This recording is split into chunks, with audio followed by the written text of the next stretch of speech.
Yo, what up, man? This is Mr. Strings and Bling, Jiggy Jigger, the coolest kid in Africa as to see. And right now, you locked into the Media Spotlight UK. Don't change that dial. You did.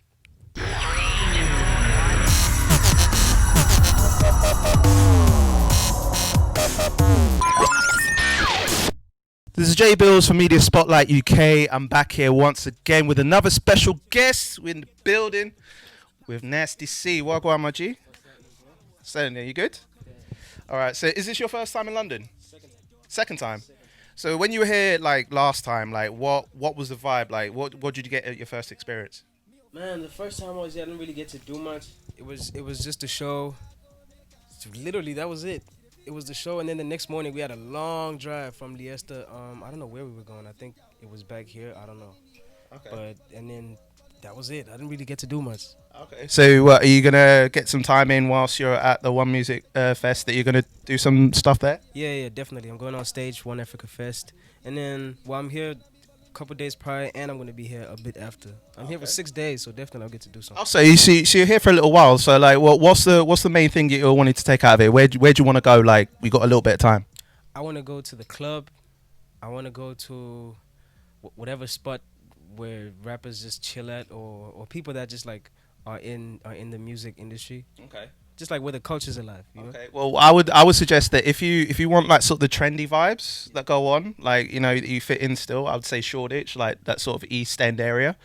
If you want like sort of the really lavish sort of stuff, like go to the West End or Mayfair. Oh, this it's not you, no? That's not me. That's not you. Nah, I want to go to the culture where they eat a lot and Oh, drink. okay. Oh well, definitely East End. You're definitely going to find a lot of that. So that's not a problem, and some parts of South London as well. So you'll definitely find that. So before anything else, I got to ask the most important question. Now I know you're South African, but I always have to ask this question: do you prefer Ghanaian jollof rice or Nigerian jollof rice? Is that a really big debate on it? Yeah, bro. Apparently it's hectic. Like if you pick one side, you gotta stay on that side forever. Okay. So I don't even want to answer that. Okay, so you're just mutual in the middle. Jollof. Okay, so Period. Jollof full stop. Yeah. Okay, so you turned 21 back in February. Now, obviously, big monumental age. Like, what did you do for your birthday? What were you vibing with? I didn't really do much, man. On my birthday, I was just with family at home, my friends. We just had a bride, smoked, went out to the club later. That's it. For me, this age really just symbolizes growth in me as a person, Okay. right? Not just because if I was still at home, I guess it would be different because then I'd be allowed to do certain stuff from that age, like drinking, going out late. Yeah, But now I've you've got that always been, privilege to do that. yeah, but I've always been allowed to do that. So it was more inner growth than getting the key really. Okay, Yeah. So coming from South Africa, now you Durban, which is one of the beaches from South Africa. Tell us briefly about your experiences there. Like, and if I were to find like hotspots within Durban, like what should I watch out for? The culture, right? What I was saying, I definitely want to be a part of up here. Like you go down to Durban, you go to town, you go to any township first of all, but if you go to town, you'll get to see different cultures, right? There's a lot of foreigners there, so you get a whole like 5 different cultures Okay. in just like one area. You get Gqom. Do you know about Gqom? No, never heard of it until It's a huge genre in Durban. Okay. I think it originated there actually, yeah. So you get Gqom, you can go to Bat Center where it's just hip hop cats mostly. You go to your central town where it's like it's different. This mix it's a huge mix. A lot of white people, a lot of Oh, so there's a lot of mixes there. a lot of mixes. Okay. A lot of mixes. Yeah, a lot of mixes. You can just expect to be a part of the culture as a whole, like in South Africa. It'll change you. So it would be a really big enlightening experience once you head down there. It's like it will change your perspective of things. You'll never forget it. All right, cool. Well, I found out your early influences and exposure. I'd say more like you were exposed to Celine Dion, Luther Vandross. That's a soulful character, like a legend in the game. How was it like being brought up in that sort of environment where that sort of music was being played, and how did it influence you to bring that sort of style that you have now? It was my pops that was really playing it a lot, right? So anytime I was washing the car with him, that's all he'd play. If he picked me up from school, that's what he'd play. Either that or gospel. But I think that even though I didn't pay so much attention to it at the time, I think it definitely shaped, the music aspect of just like my mind, where it taught me a lot about sending a message through my music and not just like having fun, you know, where there's like a deep message. There's that, what's that song? To Dance with My Father? Oh wow, that's a legendary. That's The one of the dance songs. with my father. Yeah, Yes, yeah, yes. yeah, yeah. That song there, I know definitely inspired a lot. Just like on my writing, whenever I write about my pops or my mother, or when I write about somebody close to me, those are like one of the songs that pops up in my head, just to guide me. Wow. Yeah. Wow. So you have really powerful influences that guide you along the way of music. It's almost like a spiritual enlightenment on that sort of tip. Now you got introduced to hip hop, at an early age as well. That was where you really kind of felt this is you for music, like with Ti, Lil Weezy, like Young Jeezy, them cats in the game, like them big in the hip hop world. Now you got to a point as well that this is the point where you wanted to start making music. You started experimenting, you started self-teaching yourself how to do it. So what got you to that point of like, I want to create this for me as an outlet? You know, when I was like 9, that's around the time where I really caught onto like hip hop music in general, actually, but most importantly like hip hop.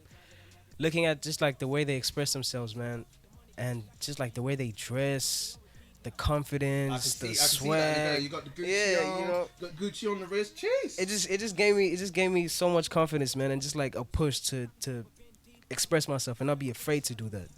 Because I looked up to them for purely being themselves. Yeah. So I was like, okay, I could do this too, and I could have people look up to me for being myself.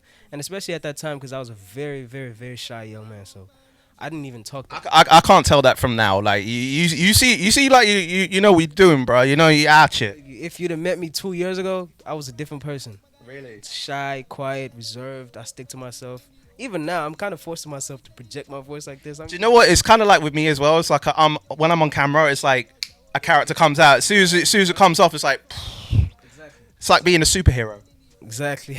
Yeah. So I needed like people to look up to just to help me bring that out of myself. And hip hop was just like the best way to do it, because you could do it in a way where you're speaking about something very serious or something that affected you or it still affects you, Yeah. and you could just vent on a track for some other people to relate to, or you could just express your anger.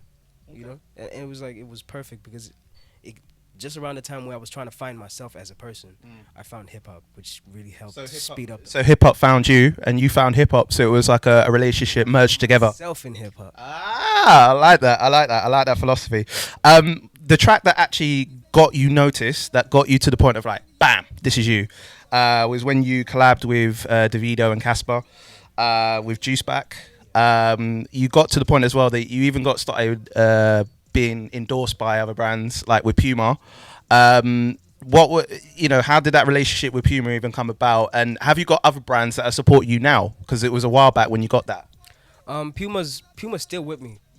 They've been with me since then, even before the remix, because that was a remix. So when I did the original, that's what really broke me outside of like Durban, right? Okay. That's when I really got the call to step outside of Durban and go to Joburg.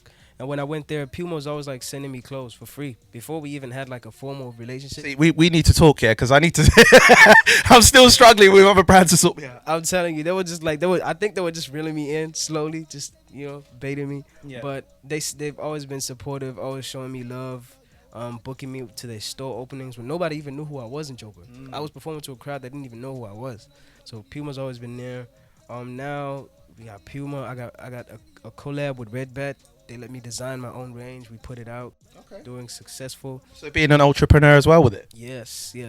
And Mercedes. So to get recognized for those things. And it's insane. It's insane because Puma has always been a brand that I liked purely just because of the comfort, before even the look, just the comfort. Stuff that I could wear on stage and not get off stage feeling like my feet hurt or some shit like that. that comfort as well as being, swaggy with it too. Exactly. Red Bad, something that I could afford at a young age. So when I got to work with them, it made sense. Mercedes, I always wanted a Mercedes. Yeah. Speaking of Mercedes, have you ever heard of an artist called EO? Who's that? Okay, he's an upcoming artist. He actually has done a track called German from here, from London. He's done a track called German, which he's emphasizing about he loves for German whips. and I think he went to Mercedes well recently, and I think he got himself. I think he was on the verge of getting himself a free car from Mercedes. So if you check him out, his like a very very EO is the best person to check that. You both can probably collab with getting Mercedes all together, so it'll be nice at the same time.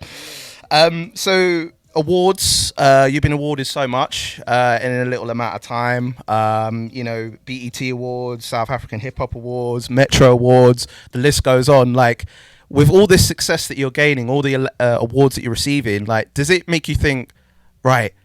I'm there now. I'm the king, or is it like you still feel you got a lot of work to do?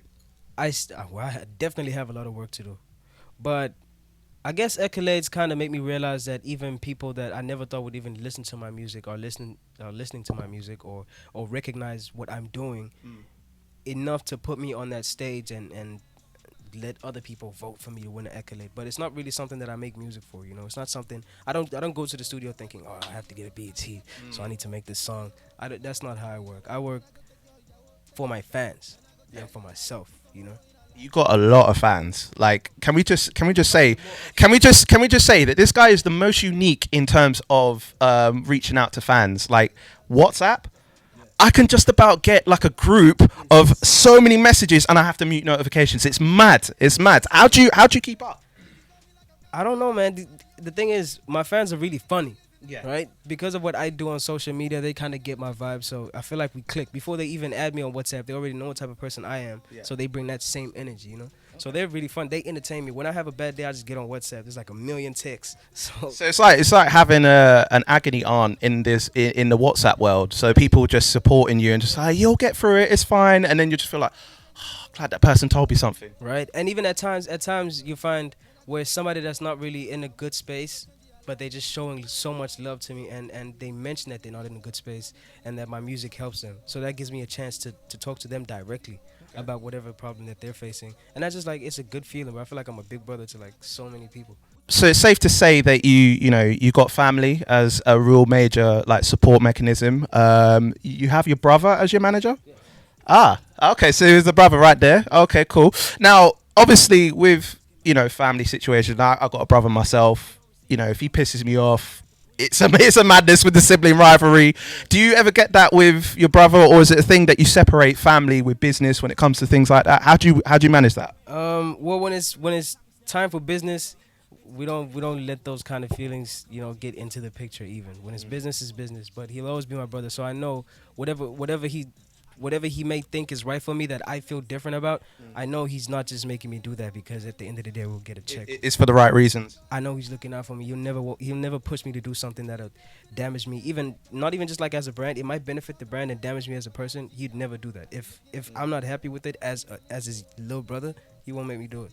Yeah, see, I'm seeing him now. It's just like, yeah, those are the right things to say. Yeah, yeah, you done right by me, man. Trump's will kill him if he does that. Well, at least you got someone that's on the backbone for you, as well as being family as well. So you got the album coming, Strings and Bling, which is what we're here to talk about. Now I wanted to firstly ask, like, what's with the hashtag in Strings and Bling? Like, obviously I know you like bling. That's the main thing. But Strings and Bling, guide me through that. Strings means, well, first of all, just like the string instruments, right? So guitar, cello, violin, all that type of stuff. Okay, cool. Those kind of elements in the album. And then it could also mean connections. I have a very deep connection with my mother. I never really got to grow up with my mother. I don't know what she sounds like. I don't know what she was like as a person. Yeah. I just know pictures, right? She passed away when I was very young. But I that relationship guides me through so much, bro. It's thick and thin. It just guides me. I always know that she's looking out for me and she's looking over me. So that's a good relationship that I have with her. So that's a connection. That's string. A relationship with my girl, that's string. Relationship with my friends, my brothers, that's strings, connections. So it's like a meaning behind each one. Right. Right. And then Bling, the obvious. Okay. Yeah. So obviously now you're in London. I mean, we spoke about EO just a minute ago. Are there any other artists in the UK that you've been hearing about that you are dying to work with? I mean, you've killed the American market and the African market, but our British market, our homegrown, who do you want to work with? I want to work with Adele. As shocking as that sounds. It's not even shocking. That's that. I can. Yeah, it makes sense. Definitely. I want to work with Adele. I want to work with Gigs, Skepta, Stormzy. There's a bunch of them, man. Okay. There's a bunch of them. All right, cool, cool, cool. So, like, you got quite a few eclectic artists that are happening here. Now, just to end off almost, you got your Snapchat text feature. I wanted to talk about briefly. How the hell did you get that? Because I can't even get anything to support me in getting the feature. Like, how did you get that? I don't even know how they did it. They pulled the strings. Okay. You know what I'm saying? Okay, so you got your team that sorted it out for you. Yeah, they made. I need to get a better team on, obviously for myself. So what's happening for the rest of the year? Then obviously you got one African Music Fest. That's happening 2 days time from now. What's happening for the rest of the year? More live tours. I heard there's an Iverson tour coming up as well for you. What's going on? What's the move? I'm dropping 2 singles tonight at midnight. King, Exclusive. yeah, King, King featuring ASAP Ferg, and Jungle just by myself. Okay. Crazy bangs. Look out for those. The Ivy Sun tour is kicking off again on the 28th of July. We're gonna take it all across Africa. Hopefully, I can bring it here. I'm trying to see if I can bring it here. I need to build my buzz and my hype up here first. Hey, listen, we'll show you around, man. We'll make sure you get to the right people. Yeah, we'll have your people call my people, and then we'll sort something out for sure. Like, and also briefly, like, how did you work? How was it working with French Montana as well? Because you worked together on that. Was that your first experience with a major superstar like that, or how was it working with him? Yeah, that was my first collab that I did with an international star like that. He's very chill, man. So humble, so down to earth. I mean, he's not like he won't ever make another artist feel like they're smaller than him or that he's bigger than them or that he doesn't need to be there. He's just there because he's getting paid or whatever. He's just a genuine dude. Just to end off then, just want to play a couple of games real quick. So the first one is just random questions. Very, very straightforward. Just want to get your reaction to these. So who is your ideal woman? Damn. It's a tricky one, isn't it? Yes. It seems to you. I know who my one is. Who is it? Who is it? There's a wrestler called Sasha Banks from WWE. Wrestler? Yeah, but she is, but she is slim and fine, bro. You need to check her out. That's what I'm saying. Like, she's fine. Well, who be yours? There's this girl that acts. Is it Zendaya? Do you guys know it? Zendaya. Zendaya, yeah. Okay. Your pet peeve? Man, liars. You don't like people that lie to you straight up. No, I don't like. Well, so what would be the worst type of lies? Ones that lie to your face or ones that lie behind your back? Ones that lie. No, I don't. Behind my back, I don't care about it. Ones that lie unnecessarily. Like, I actually had to deal with that a couple days ago, and it was a friend of mine. So it's like, it's weird. Awkward. Straight to the next one. The last person you called or text? My girl. Yeah. Oh, lovely. I like that. Blossoming relationship. Celebrity crush. I know we kind of touched that already, but is there someone else that you think that you have a crush on? Yeah. What's her name? And don't judge me. SZA. She's hot. She's actually hot. No, I rate you, bro. I got to spud you on that. Yeah. She's Beautiful hot, bro. inside out. Yeah. Okay. Favorite track looped on your Spotify playlist right now? What's this? Clout by Ty Dolla $ign. Sick track. Favorite Afrobeats artist? Davido. Okay. Straight through. Dream collaboration? Adele. As we mentioned earlier, so. Or Thugger. Okay. Yeah, let me say Thugger. Yeah. Okay. I'm assuming you own. Do you own some cars? Yeah. Okay. So, what's your favorite car? What's your favorite model type car? It's not one that I have, but I want a Lamborghini. Okay. Lambo. Straight up. Like Aventador. roll down the streets of London. Yeah. Then I know it's you. What color would you have it in? Matte black. Okay. So if I see. I have it in my head. I already have it. Okay. So if I see a black Lamborghini custom made, then I'll know it's you riding down the street. Yes. Okay. Most embarrassing thing that's happened to you? Falling on stage at an award show. Yeah, a lot of artists have said that. Like, yeah, what happened? You know what? That was actually, for me, I felt like that was my initiation to becoming a rock star. Because all rock stars fall on stage. All my idols have fell on stage. Wayne has fell on stage. Marilyn Manson fell a couple times on stage. Yeah, I've heard about those stories. Yeah. Okay, and what is your ultimate goal? My ultimate goal, no one's ever asked me this, and I tell this to my friends all the time, is to one day make a song and write a song. I'm a writer, by the way. I write songs for other artists too. Right? Oh, okay. So songwriter as well. One day to make an artist as big as Adele and write for them and write a sick ass song for them, like Okay. global charting song. So we need to get you with Adele. Yeah. Work your career. Like obviously you've already got a blossoming career already, but Adele would just set it off for you, Yes. big time. Yes. All right, cool, cool, cool. Well, Nasty, it's been an absolute pleasure to speak with you, bro. Thank you so much for having me down. If you could tell our audience where they can catch you, obviously you've got festivals coming up. Tell them what's happening, all the socials, right here, my G. Twitter, Instagram, Facebook, Snapchat, all the same thing. At nasty_CSA. You guys catch me at the One Africa Music Fest, 2nd June in 2 days. My singles dropping tonight, King and Jungle. Strings and Bling dropping on the 6th of July. We lit. Wicked. Do you know? Right, we were. All right, we got to say this quickly. We were discussing this earlier. Yeah, the word you were hearing was wicked. Yeah, and you wanted to bring it in. Okay, so all right, so if you all right, so your experience in London, the whole prospect of meeting Adele, the whole of that sort of stuff. What's your reaction to that? Wicked. Don't know. All of that. All of that. We got the word in the end, ladies and gentlemen. So it's all blessed. I'm dropping it soon. I'm telling you. I'm not even playing. Okay, so expect wicked. We need a remix London edition as Don't well. worry. I need to get a grandma artist on it. Wicked. That's the title. Okay.